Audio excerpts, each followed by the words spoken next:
that happens a lot with people who are self-employed or run their own business. So, I've started to call a list of clients that I know will need to wait to file the taxes this year. And I tell them, the first thing I tell them is like, let your tax person or your accountant know that this is in your plans. You're going to buy a house. You're going to buy a house. Yeah, that's even super if important. it's not in Facts. 3 months.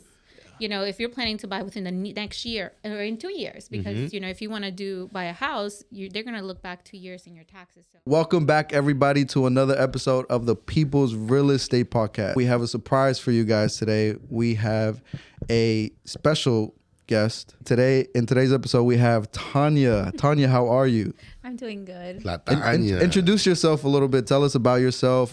Who are you and what you are doing Yeah, here. who are you? Who am I? Well, I'm also a real estate agent, as everyone else here at this table. But this is the first time that I decided to, well, not decided, but I was invited over. I've been trying to make it to sit with you guys for a while. It's been a rough couple of weeks since January, right? The start of it, a lot of snow, kids home, the flu. People getting sick. Yeah. Oh, man. Tell me about it. We survived it, though. Yeah, we're here. This is why we're meeting 2 weeks after. Yeah, but Tanya's here, man. Yeah, Tanya's here. Thanks for having me. No, it's a pleasure to have you here. So a couple things we want to unpack, right? Things have changed in the market, and we want to get you guys up to speed and also talk to you guys about things that you should avoid, mistakes you should avoid if you're planning to buy a house this 2024 year. So to get the ball rolling, Renee, what are some of the things that we have on the plate for today? Well, thank you for being here. Right? Thank you guys for being here. 2024, man. So this year, we were just talking about it. What's the climate? What are the vibes, right? What's going on, right? We're seeing multiple offers, man. We just got beat out on one. We lost. We can't win them all, right? We lost out on one. And you're seeing that in the market already. And I think, it's what's happening is there's a lot of people on the fence right now, just maybe waiting for rates to come down or, taxes, right? But I think right now, man, it's still a good time for you to go out there and get a deal, meaning you could still find a property where you can negotiate on a little bit. In my opinion, as we go on throughout the year, that's going to change, man. It's everybody's going to have to start competing again. Yeah. Definitely, I see that happening too. Just as I pulled up these statistics on the Washington D.C. metro area, they're 52% higher from a week ago. I mean, there's a lot more contracts. Like these are purchase contracts. Just 1 week to the next week? 1 week ago, they're 52% higher. Yeah, we're seeing spikes. There's definitely more activity on the market. The agents that I've bumped across when I was doing showings this past weekend, they've been telling me like, hey, the market's starting to warm up. Yeah. We're seeing a lot more activity, and it's all due to a couple things, right? Interest rates coming down a little bit, and it's just people they're more interested now, right? The interest rates aren't 9% anymore, 8%, so they're coming down a little bit, and then they're announcing that they're gonna keep going down. Yeah. So let's talk about what some mistakes that people should avoid if you're planning on buying a house this year. Because, right, we all know, Tanya brought it up, that taxes are around the corner. And we all know that's very important, how you file your taxes if you plan on buying a house. What did you mean by that, though, Tanya? You brought up the taxes. Well, I brought up this topic just because I've had people probably that I've met with last year or 2 years back that I've had to tell them that they're not quite ready, that they need to wait to file their taxes because they made certain deductions or, they didn't necessarily file the way that the income that they should have filed. And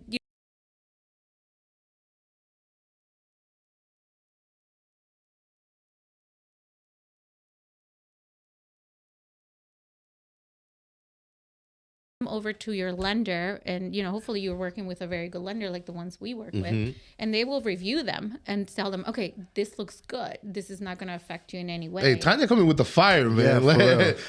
So just to recap, so what you're saying basically, especially applies for self-employed people, because that's where the double-edged sword is, right? Like there's pros and cons to being self-employed, right? When it comes to tax time. So You know, something you said right there, people don't really know. You got all these professionals around you, your realtor, your CPA, your account. The way I look at it, my people, it's like, it's my team. Yeah. You know what I mean? And they work for me, and I would even connect them. I would say, you're my CPA, talk to my realtor. Like, you guys talk. Yeah. Or talk to my loan officer, right? Yeah. Like you said, this is in my plans. I want things to go smoothly. I want things to go right. So the double-edged sword on that, the pros and cons, is when you're self-employed, like, you're kind of in control, right? Yeah. But that's the thing. Once you put it in black and white and submitted it, like Tanya said, it's like, that's what we have to work with. As opposed to, hey, if you would have waited, talk to the professionals, they can advise you, right, before you submit it, right? Then things are probably going to go a little better for you. And what Tanya said, that I picked up on, is you could talk to your CPA and says, hey, I want to see what it looks like, basically like an estimate.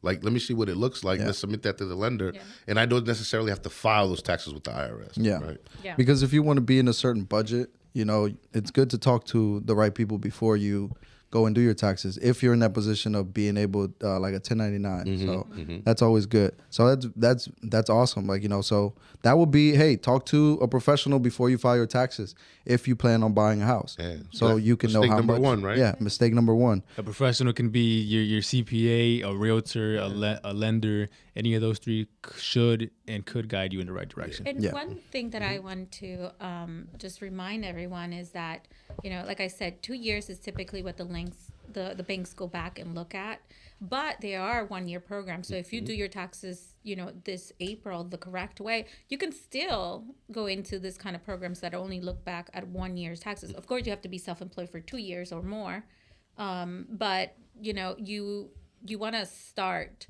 the year off right by filing correctly. And I know everybody tries to save money on, how much they're going to have to pay to the IRS. But big facts. Exactly. But, talking to multiple people, multiple professionals, not just random people, please don't do that. But professionals, you can tell them, like, this is the area I want to be in.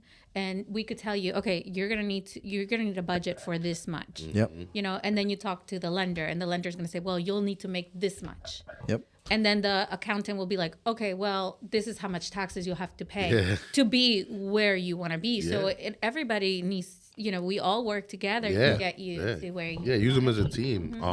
Another thing to say on the other side for the W-2 people, I find that people, when they hear that, they say, okay, well, I haven't done my taxes this year, so I'm going to wait till then.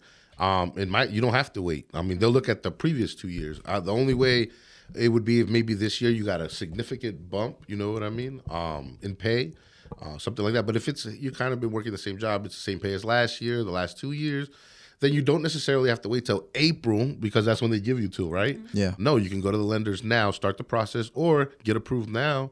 And they'll base the loan off the last 2 years' taxes, because nothing really is going to change for this year. And then they can just, when the new year is filed, they can just update it.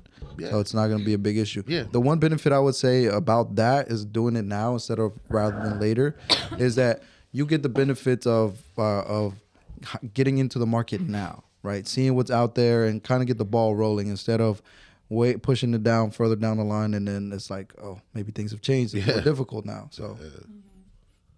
And just to touch back on that double-edged sword we were talking about, self-employed people, this is a sacrifice you would have to make to get that home you want, paying a little extra in taxes, declaring a little more this 1 year, 2 years, so you can get that nice home at the end of the 2 years, instead of saving your money now and declaring less. Ultimately, and not having the house you want. Your home is a big investment. Right. No matter how much you end up paying in taxes, you're gonna get triple that. Yeah, exactly. If you actually buy a home and then you invest into the house, everybody wants to look at it like, it's it's shelter, it's a place where you live. But ultimately, if you look at it from the financial point of view, it's probably going to be the biggest investment you'll make. Yeah, for most people, for most Americans, that's it. Yeah, and then, people look at it as debt, right? Oh, it's this big debt that I'm getting into. But wealthy people, they look at debt in 2 different ways. There's good debt, and then there's bad debt, right? Yeah. Bad debt, something that's taking money out your pocket, you're not getting any return on it. Yeah, there's no benefit to it. There's no benefit to it. But good debt is like real estate, There's a reason why all these wealthy people invest in real estate, because it's a great investment vehicle. that you can that brings so many benefits. Like, you get to write off the taxes. There's so many things that come with it. So that's why we're heavy on real estate, and it's not just that we're trying to make a sale or this and that. We see the value in it, and we want to educate people on it so they can get started as soon as possible. And most of the time it takes planning, right? Yeah. 9 times we've talked to so many people, right? And after all the conversations we've had, I know my experience is like most of the time people aren't ready yet. Yeah. But by the end of the conversation, they feel much more ready and they have more clarity on what steps they need to take to get ready, right? You could be 12 months, 6 months out from being ready, or you could be a year or two from being ready. But the thing is that you know what steps you have to take. That's why talking to a professional like a realtor, a lender, a tax accountant, whatever, is important, right? Because then you'll know for sure what you need to work on. What else we got, Edwin? We got getting pre-approved. You cannot stress how important getting a pre-approval before you start looking at houses, even step foot into the house, is important. Why should I get pre-approved, that one? Okay. Let's say you see the house on the corner of your street and you're like, I love this house. I want to go see it. And I'm like, okay, I take your word for it. Let's go see it. And that's what most people do, right? They just reach out to. I've had people reach out to me about, hey, I want to buy this house. Can we go look at it? Yeah. And it's like, have you talked to a lender? Yeah. Have you been pre-approved? Yeah. They're like, huh? What is that? Yeah. No, I get it. So why get pre-approved, that one? Exactly. So let's say we're in the house, you fall in love with it. This is the house you want to live in, and we go talk to the lender, and you can't afford it. Simple as that. It won't be able to qualify. There's no way around it, and we just wasted, most importantly, the client's time. It's falling in love with the home that they can't afford at the moment. Yeah, it wouldn't be so much the time, right? But it'd be that feeling of like, man, like disappointment. Edwin let me down. Like I really thought I could get that house. Like you know, exactly. He said all the right things. I did the pre-approval. You know, and then so I understand it. I mean, I guess we look at it from both sides, right? Yeah. Like, why should you get a pre-approval as a buyer? I look at it sometimes as a realtor. I was just telling a client the other day. Okay, to us personally, we don't really, it doesn't, how you finance the home, it doesn't really affect us in any way, right? But it's all, just like life, business is about relationships, right? So obviously if I have a relationship with, let's say a lender, this lender doesn't want to let me down, doesn't want to let you down. And that's kind of why we say, hey, we work with trusted lenders, right? Because we trust in them that they're not going to let us down. So the point I was trying to make is you could go and get a pre-approval anywhere, and that's great. But let's say you got a pre-approval from Rocket Mortgage, right? That's fine. We'll work with Rocket Mortgage. The thing is, as a realtor, like the loan officer with Rocket Mortgage, it could be someone like in Connecticut, right? Yeah. And you told them, they looked at you in black and white, and they gave you a black and white pre-approval, basically, right? But what are the details that go into it? When you talk to the lender and you told them, hey, I live in X area, right?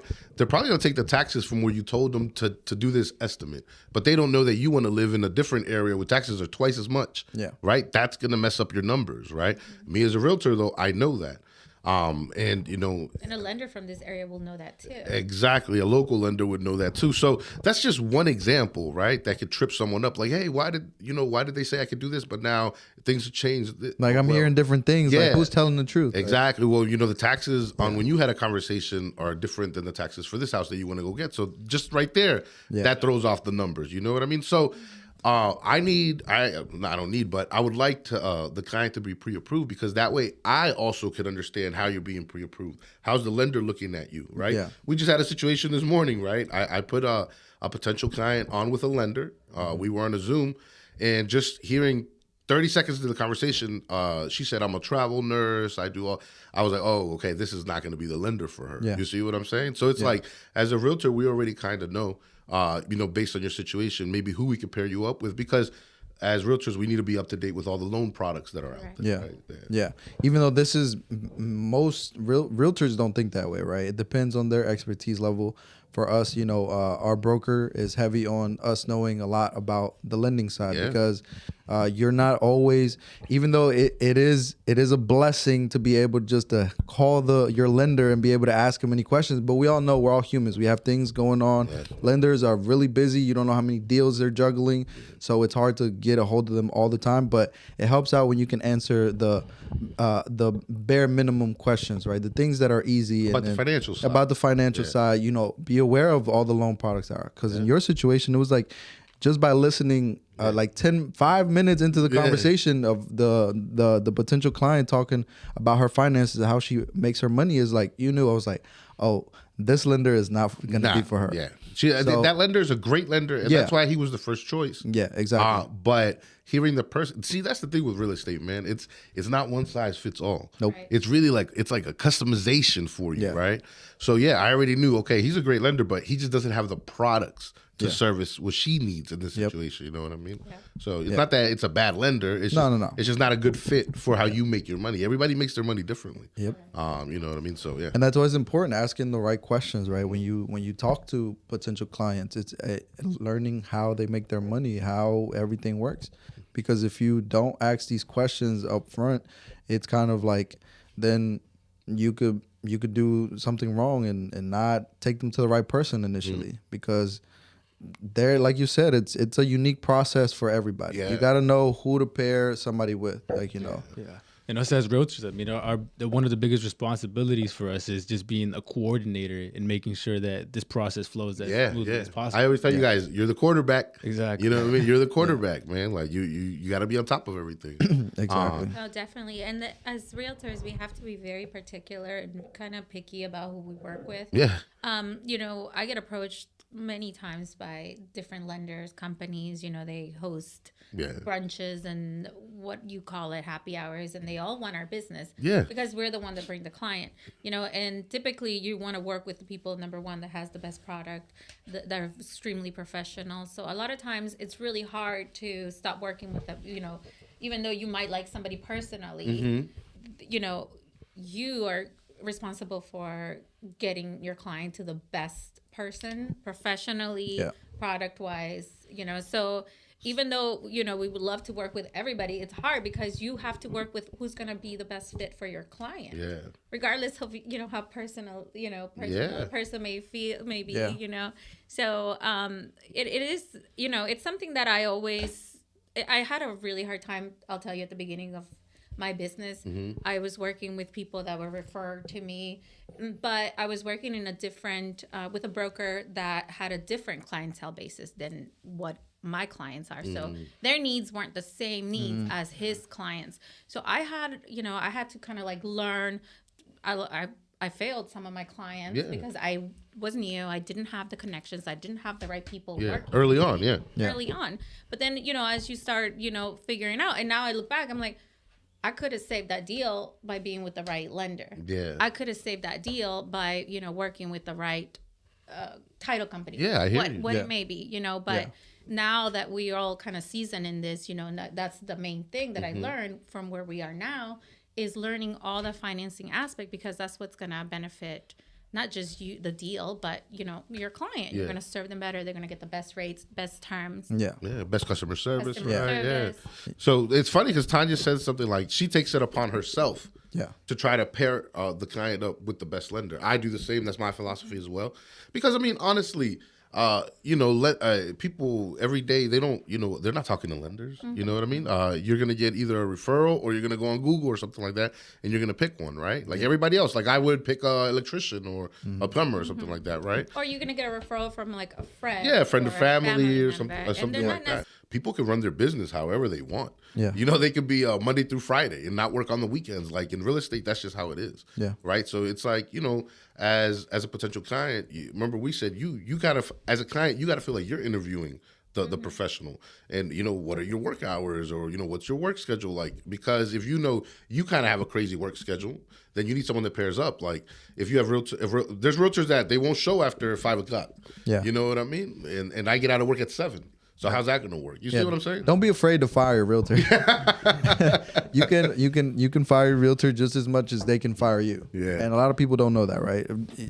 Not like Tanya said, like you won't really be a fit for everybody. Yeah. And everybody won't be a fit for you. So it's kind of, like you said too, is like it just depends on how you want to run your business. Exactly. And having the right lenders is a great benefit because, you know, as we've seen, a lender is a reflection of how you run your business. Yeah. If your lender doesn't do right by your customers or doesn't give them a good experience, and that is going to kind of reflect on you as a realtor. Like, oh man, You told me to go with them Carlos. exactly, You know right? what I mean? Like, oh man, like, and where does that leave me in your eyes, right? You're not gonna, you're most likely not gonna recommend me to your cousin, your family members, friends, whatever. You're not, and where does that leave me in my business? Yeah, that makes me suffer. Yeah. So that's from our point of view, but Yeah. from I guess a potential buyer's point of view, the reason we should get a pre-approval is, like we tell people on the phone, it's just going to answer a lot of questions for you so you can move forward. Yeah. It's not necessarily like, boom, you got to buy a house. No, right? It's just it's going to let you know what program fits you, right?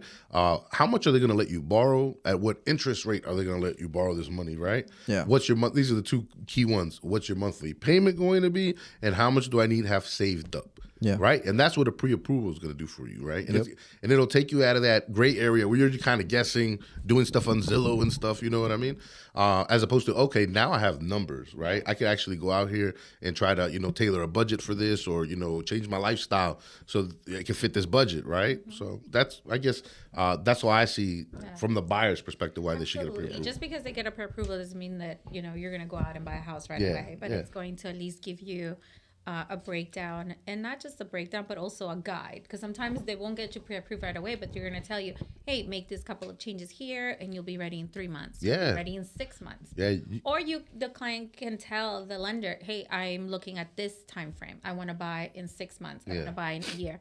And so what we can do is we can prepare you so that in 6 months you'll have the best interest rate, the best, if there's any grants that you may qualify in 6 months, then, we can prepare you for that as well. So it's good to plan ahead. Exactly. Also, another thing that holds people back is their credit score, right? Mm-hmm. A lot of people, they think just because they have like a 600, they might not, they kind of disqualify themselves without talking to the right people, right? That's the word right there. People just disqualify themselves. Yeah. Or qualify themselves. Yeah, that's it. I don't know what It goes both ways, right? Disqualify or qualify themselves. Yeah. So it's like talking, like we've been saying, talking to the right people, right? A lender would be a person that will be able to. There's a lot of people that don't know how to check their credit score. They don't know what's really affecting them, or what they should be looking out for. I make all my payments on time, but my score never goes up. Yeah. Well, something's going on. Yeah. You know what I mean? You most likely have a collection. Yeah. You see what I'm saying? So these kind of things, like we tell people, right? The doctor has to diagnose you, man, to give you a prescription, right? Yeah. So.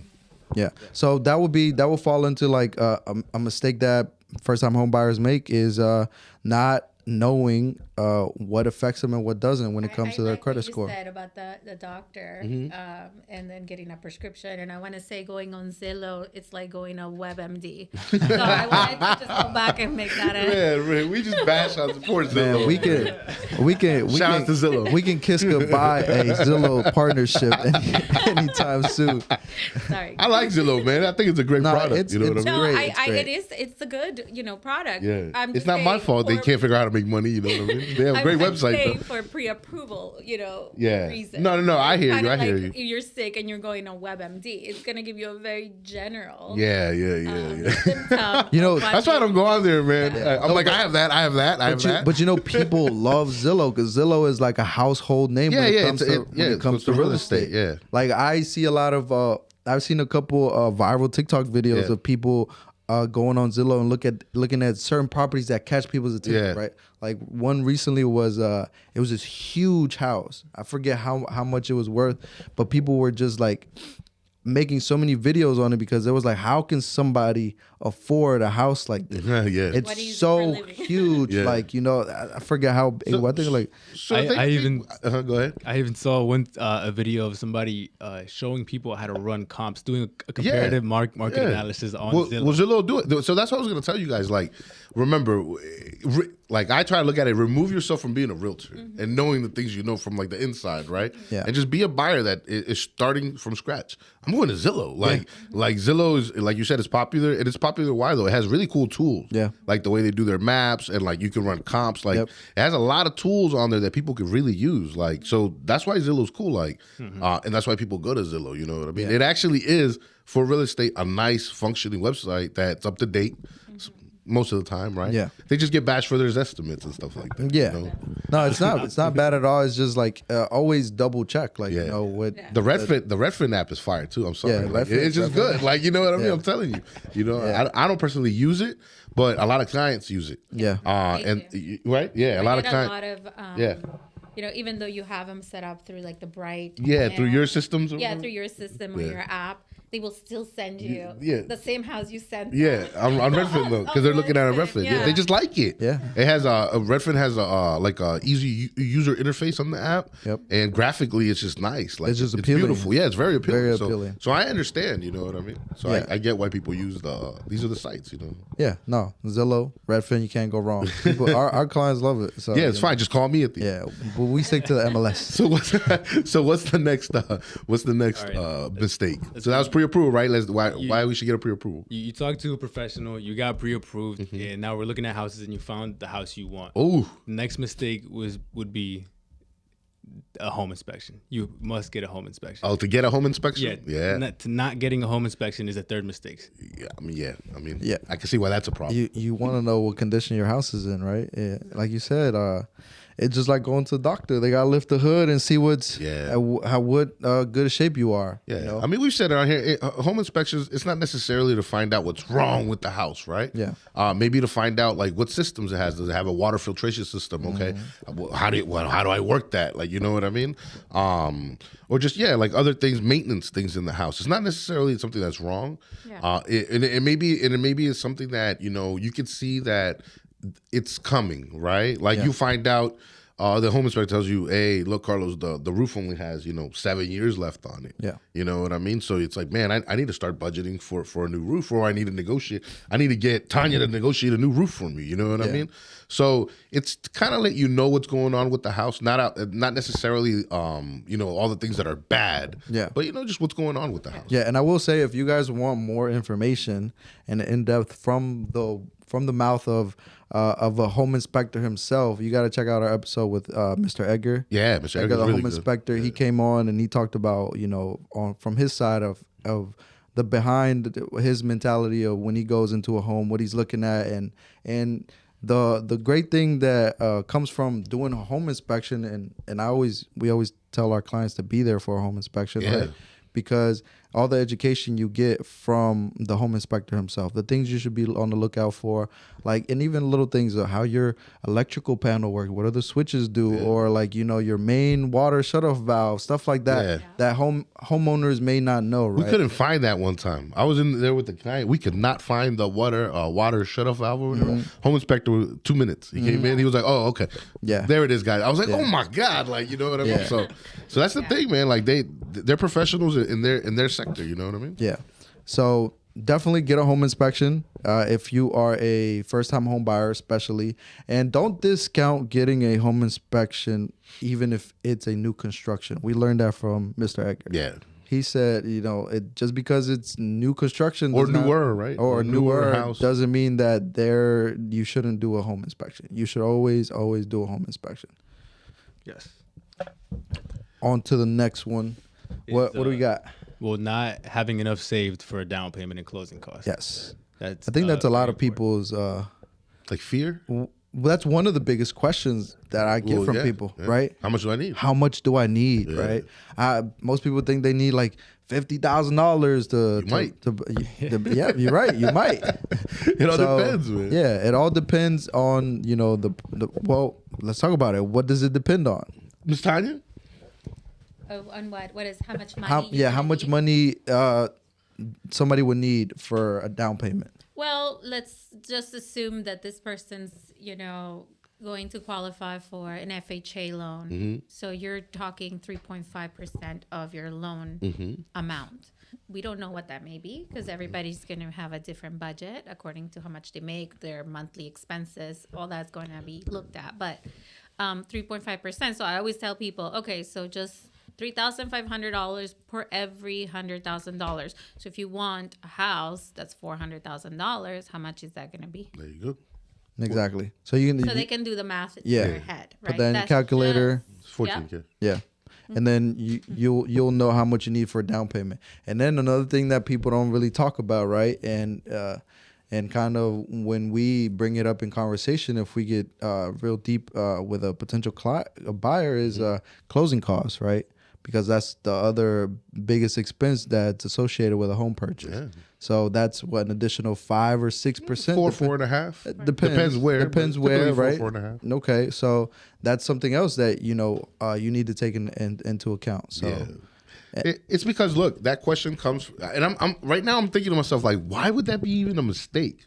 Because how could I even let a client get to the point where we need to talk about money and we find out they don't have enough money? Yeah, you see what I'm saying? So I could see that happening with people that okay. So in real estate, what happens sometimes is they look at you and they're like, well, this person doesn't really know much, so I'm just gonna kind of speed them through the process, right?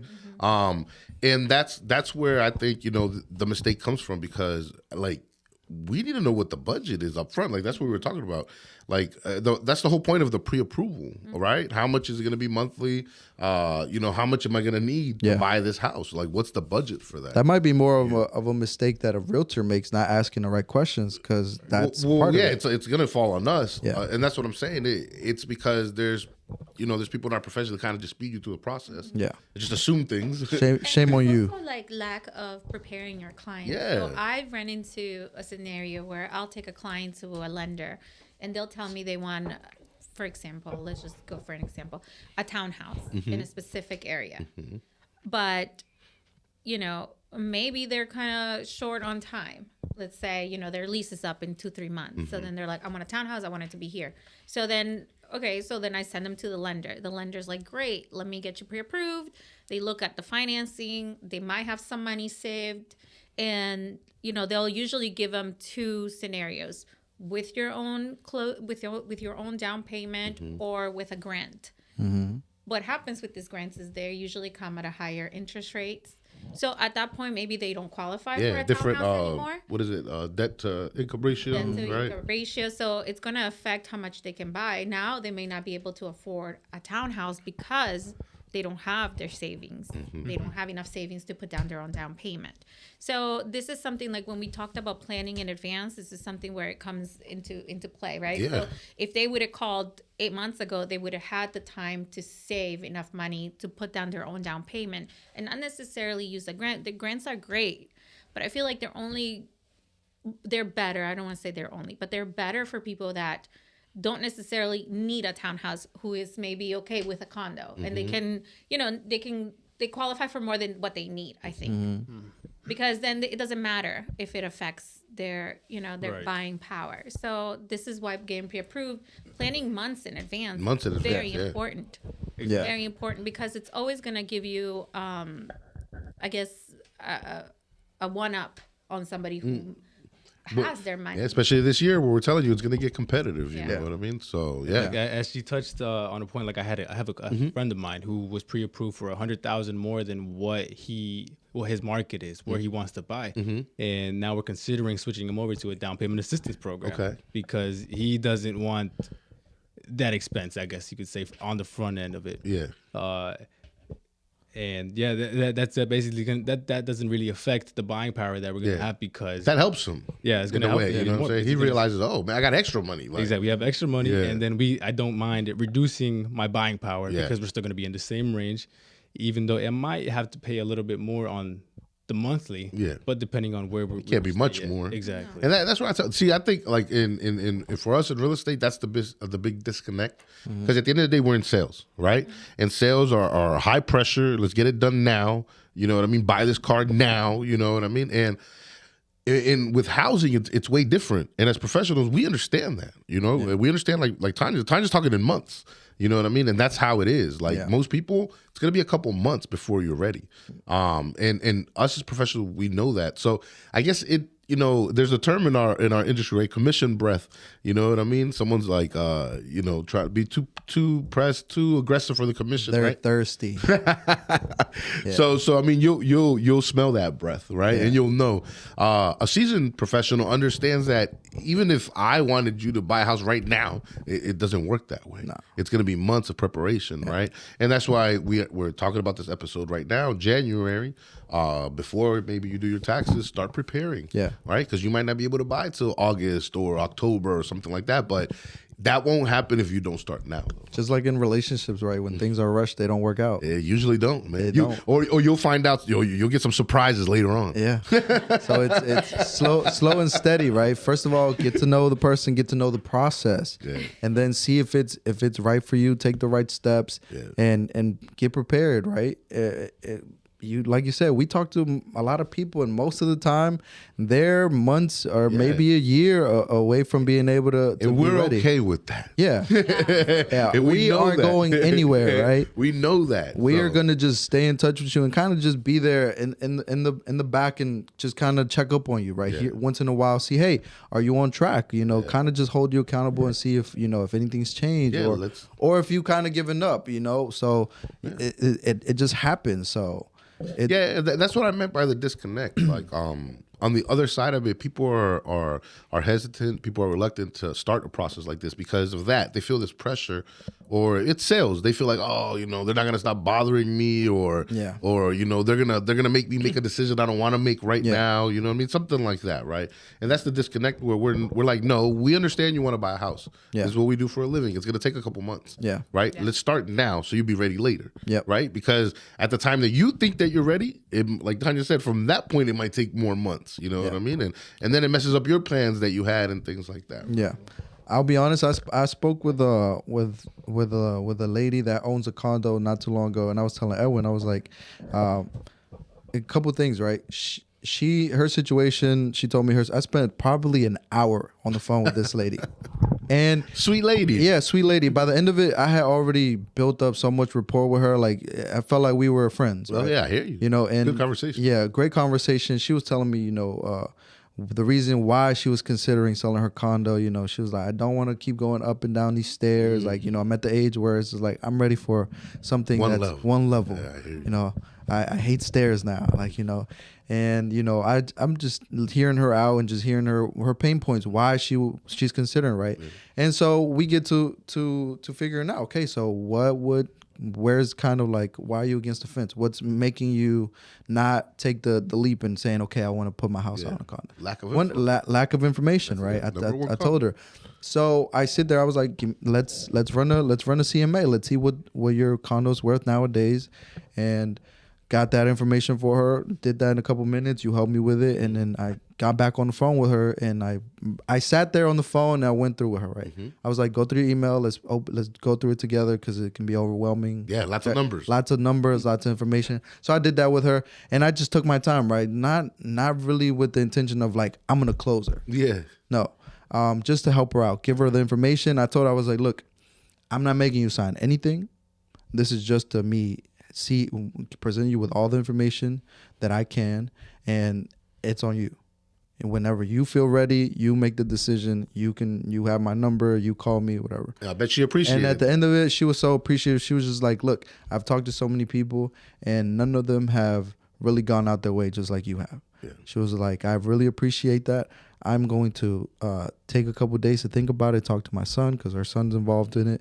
And she was like, and also, like I was telling everyone, I asked her, I was like, look, you're welcome. I'm more than grateful for the opportunity of you being on the phone with me, right? Yeah. And then she was just like, I asked her if she had any family members, anybody that they might be interested in buying or selling, and if they need any information, please share my information with them. Mm-hmm. Ask for the business, right?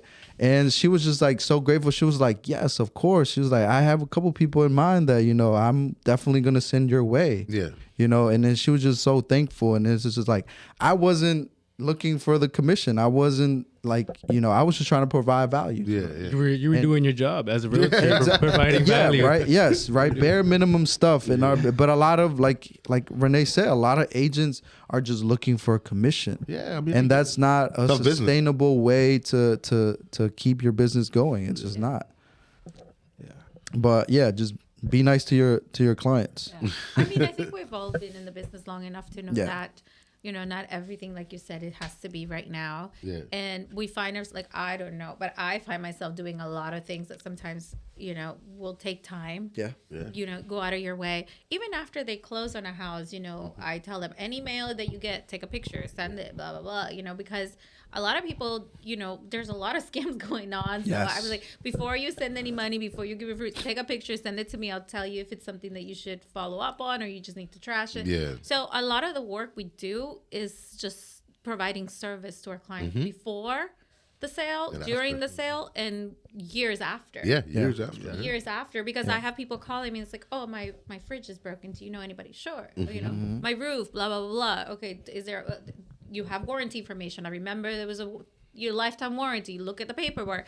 So things that we as professionals have to keep on track. Yeah, it's kind of like we're resources to people, to the clients we've serviced. So they keep us in mind. Like it's very true. I've had a past client that I've helped with close on a house, and she calls me whenever something comes in the mail. She's like, "Hey, is this from the lender? Yeah. Is this important?" And I'm like, "Okay, let me make the right calls, see if find out for you." Yeah. And they're very appreciative, and those are the people that send you referrals, that always keep you in mind when the family member is like, "Hey, do you know anybody that can help me buy a house or sell a house?" They're like, "Oh yeah, go to Tanya, go to Renee." They're great, and it's just great, just being a resource to people. But going back to, do we have any more? We have the final tip, and this is on the topic of being a good realtor, doing your job, is helping the mistake is for the client, but as realtors, I'll frame it like this. As realtors, we should help our client buy a house they can afford, not buy a house that they can't afford. What does that mean? Meaning, let's say we get qualified for $500,000, but we don't want to pay, or we can't pay a $500,000 monthly, and we end up buying that house. Now we're in house debt. We're in house poor. That's the term. We're house poor now. Yeah. That's something that being a good realtor, doing your due diligence, can prevent. Finding out his situation, knowing what he can actually afford, and then basing it off of that. Let's say you can really only afford a $300,000 house, and you're living comfortably. You still go on vacation. You still take time off to go wherever. Right? Yeah, that's important you said that, because to me, that's something I look at, like lifestyle. You know what I mean? Like, I ask people, hey, are you party people? Like, you guys have a lot of people over? Yeah. Are you like more homebodies? Like, you just want to be by yourself? And people say, yeah, we always go out, like for the weekends. We're not here much. All right, so maybe then you don't need that 3,000 square foot home. You know what I mean? So lifestyle to me is important. I try to listen, and then I try to just bring up points. Like, I just feel, I try, like they say, the golden rule, right? Treat people how you want to be treated. I don't want anyone telling me what I can afford, what I can't afford, how I'm going to live, it's not that. I need you, like me, I try to just bring up points like that. Like, hey, oh yeah, we're party people, Renee. We try to party, every weekend, you know what I mean? We're usually the host. Yeah, a townhouse is probably not your best situation, because of parking and things like that. Right? So that's the thing for me. I try to listen to lifestyle, and and then try to bring up points like that, like experiences that I know that perhaps you haven't considered, because you're new to this. You're only looking perhaps at the bedroom size and how beautiful the kitchen is and stuff like that. Asking the right questions, So it's kind of like you said. And also, I'm glad you brought that up, because like you said, lifestyle, right? So if you're I've had people that, tell me, oh, I want to live in Gaithersburg or a townhouse. And then I find out they're self-employed and they have multiple work vehicles. You can't, most likely you won't be able to park it in front of your house. You're going to have to park it on the street. And then they don't realize that. Yeah. It's just something they haven't considered. Yeah, exactly. And so, that's something that, okay, well, we can go look at it so you can kind of see where you would have to park. And, that's something that you have to keep in mind, because you get them in a house and they can't park their work vehicle. Yeah, it's going to be tough. Yeah. I had this one client I'm showing right now. That's actually very funny because, we started at townhouses and considering condos, and then Because of the price. Because of the price, exactly. And then I come to find out that one, he has a commercial work van, and like usually HOAs, That's not depending, give or take, they won't allow it depending on the HOA. Yeah. And then it turns out that they have 3 other cars, one for the son, the wife, and the dad himself. And I'm like, this is not going to work at all. There's little to no, unless you want to park 50 feet on the sidewalk down the street from your house. But it's inconvenient for people. Or, animal lovers. It depends, man. Like That's what I'm saying. Sometimes you just got to make it work. Exactly. Yeah. Oh, yeah, you were saying like pets and stuff like that? Like Yeah. pets, That's crucial, you know what I mean? Yeah. Certain counties won't allow certain pets. Certain animals, So you have to be really careful and really do your due diligence. I actually have a really good friend of mine who's also a realtor now, but he, bachelor, bought a condo and then was mad that the city doesn't sell liquor. Oh, it's a dry town or whatever? Oh, wow. So I was like, that wasn't on your must have. 24/7 liquor. 3 bedrooms, 24/7 liquor. You know what I mean? No, I get it though. That's there you go. Yeah. It's something that you have to keep in consideration. You have to take their personality, like you said, into consideration, because you don't want to put them in a place that they're not going to like. Yeah. You kind of got to get to know them. Get to go beyond the surface level of like you just Square asked, footage and- square footage, how many bedrooms, things that you don't normally, that a person wouldn't really think that matters, like something like that. Yeah. Little details. Little details. Okay. So it was basically affordability, right? So that Affordability. that comes to planning, knowing your budget, and this should kind of go hand in hand when talking to a professional and getting pre-qualified and buying a house you can afford. That's what I was gonna say. We could have eliminated, besides the home inspection, a lot of these was just a good pre-qualification meeting. You know what I mean? Getting it in the air, like what you do, how do you make your money? You know what I mean? Putting it all out there so then we could formulate a strategy. And then you wouldn't be short at the table, or you wouldn't buy at the height of your budget. You know what I mean? Because it doesn't make sense, right? Yeah. These are, like you said, these are all things that can be answered, taken care of by you just meeting with a realtor and meeting with a lender. So that's why we always tell people is like, talk to the right people, come to the office, come meet with us. No pressure, right? We're not going to charge you.